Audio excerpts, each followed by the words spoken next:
Buenas, blanquinegro, blanquinegra, bienvenidos a Informe Fermín y vuestro canal blanquinegro en YouTube. Bueno, vamos con la crónica, valoración de la jornada número 33 que se jugó ayer en Jerez de los Caballeros, en el Manuel Calzado Galván, entre el Jerez Club de Fútbol y el Club Deportivo Badajoz. Como bien sabéis, victoria de los templarios por 3-2 sobre la bocina, sobre el último minuto. Ya decíamos en la crónica anterior que en un segundo cambia todo y en el último segundo de este partido, al igual que pasó en Trujillo para bien al Badajoz, le cambió para mal. Le cambió para mal dentro de que el Badajoz hizo uno de los, quizás, según comentaban Dani Soleto, Sosa y Félix, que son mis ojos en estos partidos, porque lógicamente no se televisan y yo desde Madrid no puedo verlos, pero sí los tengo ellos allí que me saben decir las cosas y me saben transmitir las cosas para que yo las pueda contar con absoluta certeza y absoluta veracidad. Como bien decía, ellos son mis ojos y me transmiten todo. Y me comentaban que quizás había sido el mejor primer tiempo del Badajoz en toda la temporada fuera de casa y un buen partido en el segundo tiempo pese a estar jugando en inferioridad numérica, ¿no? Una crónica que da para mucho porque ha habido muchas cosas que comentar. De hecho, yo también quería comentar los titulares que doy en la crónica, que lo titulo La irresponsabilidad se paga y algo más que una derrota. Esos titulares también los voy a comentar y voy a dar las explicaciones de por qué, ¿no? La verdad es que terminamos muy decepcionados después del partido. Ha habido muchas cosas, no solo la derrota, no solo la expulsión de Borja Domingo, no solo lo que condiciona esta derrota al Badajoz, también los incidentes que hubo al final del partido donde jugadores se enfrentaron con aficionados del Badajoz porque estos a su vez se habían enfrentado con familiares de los jugadores, cosa que no debe de pasar nunca. Somos todos del mismo color, somos todos del mismo escudo. Podemos estar más enfadados, podemos estar más contentos, pero el respeto y la educación va sobre todo. No podemos faltarle el respeto a nadie, a ninguna persona, ni familiar, ni amigo, ni jugador, ni entrenador. No le podemos faltar el respeto a nadie. Podemos criticar, podemos decir lo que pensamos, pero no se puede faltar el respeto a nadie. Me imagino que el club tomará las medidas oportunas con esto y tomará las medidas que deba de tomar hacia las personas que cometieron estos errores, ¿no? Porque esto no se puede permitir, lógicamente. Tiene que haber una comunión perfecta entre equipo y afición, y más en este tramo de la temporada, ¿no? Pero bueno, vamos con lo que estábamos hablando. Bueno, como decíamos, pues en la previa yo hablaba de que ¿no? daba a Tienza de portero, tenía ese gusanillo de que a lo mejor Tienza podía jugar, ¿no? Yo había visto fotos de los entrenamientos, había visto fotos de Tienza, lo veía muy sonriente, yo pensaba que estaba muy cerca de que Tienza pudiera jugar y estoy convencido de que si no se llega a producir la expulsión de Borja Domingo ayer, en el segundo tiempo Tienza hubiera jugado seguramente el segundo tiempo. Y me lo demuestra la convocatoria. Me llama la atención que haya 3 porteros en la convocatoria. Eso no me dice nada más que iba a jugar Quesada el primer tiempo, Tienza el segundo, y seguramente como había hueco en la convocatoria metieron a Alonso Pérez por si Tienza tenía un contratiempo jugando ese segundo tiempo, no quedarse sin portero y poder tener un cambio de un tercer portero. Esa convocatoria me lleva a mí a pensar eso. Y estoy convencido de que de no haber sido por la expulsión de Borja Domingo, Tienza hubiera jugado ese segundo tiempo y David González lo podía haber visto a ver cómo se encontraba después de su lesión, ¿no?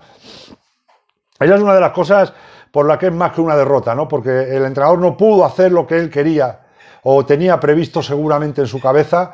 La expulsión le trastocó muchas cosas, ¿no? Le trastocó muchas cosas. Como decimos, pues un Jerez que salió como esperábamos, con Demi, con Abraham en el medio, con Espinar a un costado, Pablo de a otro, Chávez y Roldán arriba, bueno, con ese 4-4-2 típico de Juanpe Sánchez, ¿no? Y el Badajoz, como decíamos en la previa, yo manejaba un 4-3-3, incluso llegué a hablar en un short de un 5-4-1, y sin embargo, JCD, un seguidor del canal, me habló de un 4-1-3-2, y yo creo que es realmente lo que jugó el Badajoz, con ese 4-1-3-2, ¿no? Con Miranda, de hecho, yo le pregunté a Dani Soleto, que me contestó que el único stopper que estaba siendo en Miranda, con Barba por delante, a un costado Bermúdez, al otro costado Luque y los 2 puntas arriba, ¿no? Se puede ver como un 4-4-2 en rombo, se puede ver como un 4-1-3-2, como bien decía JDC, que yo creo que no estaba lejos de lo que estaba diciendo y estaba bastante acertado. Y bueno, pues yo creo que eso fue lo que pasó. El Badajoz, la verdad es que salió bien al partido, salió con buena actitud, salió sabiendo lo que había que hacer. El campo había estado condicionado por la lluvia que había caído, la tremenda lluvia que había caído en Jerez de los Caballeros. El campo prácticamente era una laguna y bueno, pues la lluvia había perjudicado mucho al terreno de juego. Y el Badajoz supo leer el partido, supo meterse en el partido, supo saber que tenía que jugar el largo, donde Alex Alegría hizo un gran trabajo en ese primer tiempo, bajando todos los balones que le llegaban y prolongando la segunda jugada y haciendo llegar a jugadores de segunda línea, donde el Badajoz entendió muy bien ese partido, con un Bermúdez muy activo que aparecía por todos sitios, con un Luque que entraba por los costados, Barba también muy móvil, y bueno, pues el Badajoz parecía entender ese partido. De hecho, a los 10 minutos, como decíamos, un balón largo de Quesada, era Bermúdez el que lo cogía y lo hacía llegar para dejar a Borja Domingo delante del portero, ¿no? Delante del portero, y Borja Domingo no perdonaba y la mandaba a guardar para poner el 0-1 y poner al Badajoz por delante. Un Badajoz que, como os digo, según comentaban Soleto TV, pues estaba siendo muy fiable, estaba quizá jugando sus mejores minutos fuera de casa en lo que iba de temporada, ¿no? Ese 0-1 al Badajoz le hizo estabilizarse, el Jerez empezó a intentarlo, a llegar por los costados como suele acostumbrar, a buscar el juego directo debido a cómo estaba el terreno de juego, también buscaba el juego directo con Roldán arriba fijando a los centrales y Chávez llegando de segunda línea por detrás. Pero el Badajoz estaba controlando muy bien el partido, ¿no? Estaba el tema de Borja Domingo, de que llevaba 4 amarillas, de que si tenía que ver la quinta no tenía que verla, porque así llegaba libre a los playoffs y se podía leer, ¿no? Lógicamente, cuando tú hablamos de irresponsabilidades, para mí, por mi gusto, porque en el minuto 26 le sacan una amarilla, ¿no? Eso, lógicamente, no es una irresponsabilidad, eso puede pasar, que te saquen una amarilla en el minuto 26. Yo, lógicamente, si quiero provocar una tarjeta, yo no sé si esa fue provocada o no, pero si quiero provocar una tarjeta, voy a ir a provocarla cuando el partido está acabando, cuando queden 5 o 10 minutos, cuando el partido esté solucionado y cuando el partido está acabando. Lógicamente, yo creo que Borja Domingo tenía en la cabeza la idea clara, que era: marco un gol, me quito la camiseta, me ponen la amarilla, descanso contra el Castuera y llego limpio a los playoffs. Creo que esa era su idea principal y era la idea que llevaba en la cabeza para ejecutar. Lógicamente, bueno, pues llega el minuto 26 y le sacan esa amarilla. El partido sigue transcurriendo tranquilamente, con un Badajoz controlando totalmente el partido, un Miranda muy bien en el aspecto defensivo, llegando bien por los costados el Badajoz con un Luque y un Bermúdez muy móvil. Decimos el buen trabajo de Alegría y de Borja Domingo arriba. El Badajoz estaba siendo superior al Jerez y se estaba encontrando bien en el campo, ¿no?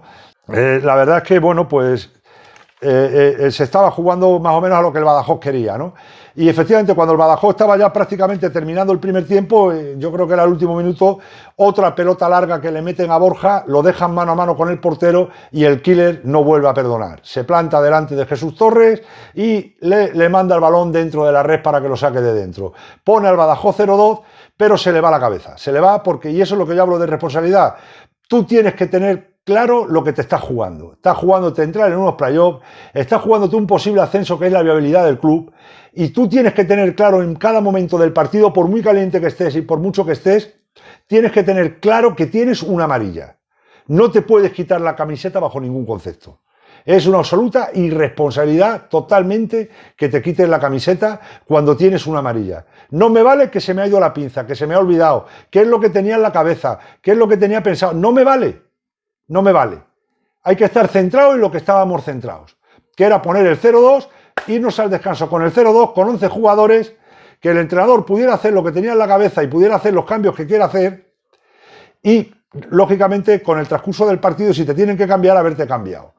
Para mí eso es una irresponsabilidad clara. Como también dije ayer en el SOR, y lo vuelvo a reiterar hoy, que veo una irresponsabilidad que cuando termina ese primer tiempo, en el banquillo del Badajoz haya tres personas del cuerpo técnico riéndose y comentando que se le había ido la cabeza, que cómo se le había podido ir la pinza, y riéndose la jugada porque vamos ganando 0-2.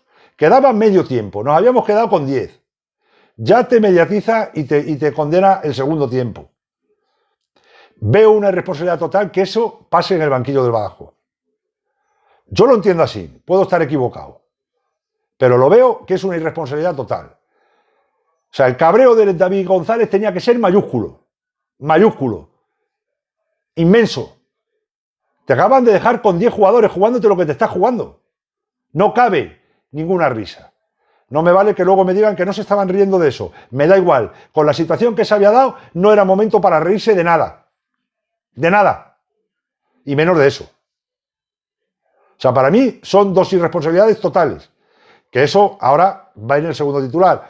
Más que una derrota, lógicamente. Porque al entrenador le mediatiza el segundo tiempo. A los compañeros los pone contra las cuerdas. Y ya vimos lo que pasó en el segundo tiempo. Como nos vinimos para casa de vacío. Por la jugada que nos salió carita, el quitarnos la camisetita nos salió muy caro. Eso por un lado. Y por otro lado, si tú llegas al final del partido con ese 0-2, con 11 jugadores en el campo, con gente descansada y llegas ganando el partido, el último partido en casa le permite a David González dar descanso a esos jugadores que están muy cargados de minutos, porque llevan jugando muchos minutos, porque como bien dijimos ya en septiembre, aunque parecía que estábamos equivocados, pero el tiempo a la larga nos da la razón, la plantilla es muy corta. Y había sido una equivocación hacer una plantilla tan corta. Y ahora, en el momento de la verdad, nos vemos atados con las lesiones, con las bajas y con una plantilla corta. Y hubiera sido muy necesario llegar al partido último que nos sobrara para poder dar descanso a los jugadores principales del equipo y pudieran tener 90 minutos de descanso en las piernas para afrontarnos, para afrontar los playoffs, ¿no? Como decimos, el Badajoz de todas maneras en el segundo tiempo sale de la misma manera. Según comentaban Félix y Sosa y Dani, estaban jugando bien al fútbol. De hecho, yo se los veía distendidos, se los veía contentos, se los veía bien. Yo estaba muy preocupado por la situación de estar con 10, por la situación de que el campo se estaba poniendo cada vez más pesado por las lluvias, porque el equipo estaba contrario, tendría que apretar en la última media hora y el equipo nuestro iba a estar físicamente muy cansado.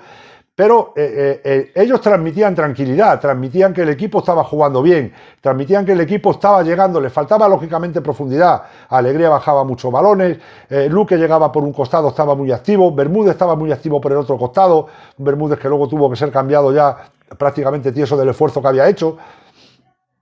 Ellos transmitían tranquilidad con ese 0-2. Pero mira por dónde, a los 10 minutos de partido, minuto 11, un balón que cae en el borde del área grande, le cae a Espinar. Y Espinar larga un trayazo y hace un golazo y marca el 1-2. Y ahí ya empiezan a temblarte las canillas. Ahí ya empiezas a ver los fantasmas. ¿Vale? Ahí ya se acaban las risas. Ahí ya no hay risas. Ahí ya empiezas a decir, ojo, que vienen las orejas al lobo. Bueno, el empate también nos vale. Ya empezamos con la cantinera del empate también nos vale. No, había que ganar para cerrar todo y tener margen. ¿Vale? Y luego, claro, por supuesto, llega el balón parado, que nos condena. Lógicamente, al estar en inferioridad numérica, eso te condena en segundas jugadas o en remates directos, porque siempre va a haber un jugador libre. Y eso te condena. En apenas 20 minutos, pues se pasa, en apenas 20 minutos se pasa del 0-2 al 2-2. Al 2-2 en un balón parado otra vez, que nos hacen el empate a 2, ¿no? A la salida de un córner el balón acaba en el palo y el rechazo pues lo manda a guardar Ferrara y complica la situación del Badajoz, ¿no? Y le da vida a un Jerez que huele sangre, que ve que puede darle la vuelta al partido y aunque no se va en tromba a buscarlo, pero sí acelera un poco la velocidad del partido y encuentra lógicamente un Badajoz muy cansado con ese desgaste de que ya solo quedaba un cuarto de hora. La verdad es que el partido, según comentaban Dani, Sosa y Félix, estaba muy abierto, podía caer de cualquier lado, podía caer para cualquiera. Dani incluso llega a comentar que se veía que no iba a terminar 2-2, porque se veía que no iba a terminar 2-2, pero bueno, cuando parecía que todo parecía que iba a terminar 2-2, que el Badajoz había agarrado el punto que virtualmente le dejaba ya en los playoffs metido, exceptuando una hecatombe mayúscula, que sería perder nosotros en casa y que la victoria del Diocesano sumara 13 goles de diferencia para dejarnos fuera, pues lógicamente el empate nos daba prácticamente los playoffs de manera virtual, ¿no? Pero mira por dónde el fútbol muchas veces te quita lo que te da. Hace una semana en Trujillo, en la última jugada, te daba 3 puntos, no mereciéndolos, como decía Dani, seguramente sin merecerlos, y esta semana que los merecías, pues te los quita. Un córner, última jugada de partido, hacen el trenecito largo como yo había puesto en uno de los informes, en uno de los córneres de los informes, el balón lo pican al borde del área chica y allí en un remate de cabeza sale cruzado en diagonal al palo derecho de Quesada, que le pilla muy ladeado a la izquierda, le cuesta tener la velocidad de reacción hacia ese lado y cuando quiere llegar el balón se estampa en el palo por dentro y se mete para adentro. Y era el 3-2 de los templarios que lógicamente dejaba al Badajoz en una situación muy complicada. Lógicamente lo tiene en su mano. Tiene que ganar en el Nuevo Vivero el domingo al Castuera. Incluso empatando con el Castuera lo tiene en su mano, ¿no? Pero bueno, el fútbol ya sabemos lo que es y sabemos lo que es el Badajoz. No quiero recordar lo que nos pasó aquel día que con el empate nos valía y nos quedamos en la misma categoría que estábamos. Y nos valía con el empate y no habíamos perdido en todo el año y fuimos a perder en el partido que no teníamos que perder. Esperemos que no pase. Pero bueno, por eso decía yo que es una irresponsabilidad lo que vi en el campo, lo que me contaban desde el campo, ¿no? Yo lógicamente no lo podía ver, pero sí me lo contaban y me lo transmitían desde el campo. Entonces yo lo notaba y lo sentía como una gran irresponsabilidad, tanto la reacción de Borja como la reacción del cuerpo técnico. Porque al fin y al cabo perdemos 3-2, nos metemos en un lío que no teníamos por qué meternos y que nos podía haber dado mucho margen para poder tener el partido del próximo domingo. Bueno, pues esto es lo que os puedo contar un poco del partido, según lo viví yo a través de Soleto TV, ¿no? Que lo seguí con los amigos Félix, Dani y Sosa, ¿no? Y bueno, imágenes no tenemos, lógicamente, imágenes no tenemos. Espero que os guste el vídeo. Un fuerte abrazo para todos. Nos vemos en el próximo vídeo. Chao, chao.